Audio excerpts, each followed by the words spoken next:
नमस्कार। YouTube channel में आप सभी का स्वागत है। मैं पुष्पा प्रजापति, गंगा मिश्रा। हम लोग झूमर गीत गाने जा रहे हैं। पसंद आए लाइक कीजिए, सब्सक्राइब कीजिए, शेयर कीजिए, कमेंट जरूर कीजिए। धन्यवाद। माने ना बतिया हमार हो बौरा हो बलमुआ। माने ना बतिया हमार हो बौरा हो बलमुआ।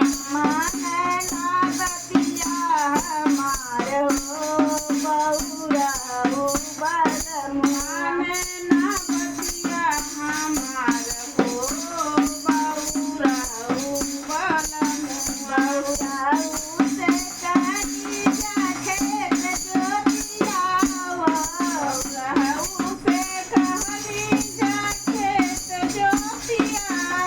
बौरा से कहीं जा खेत जोतिया। रहू से कहली जा खेत जोतिया। जोतिया घरवा दुआर हो बौरा हो बलमुआ।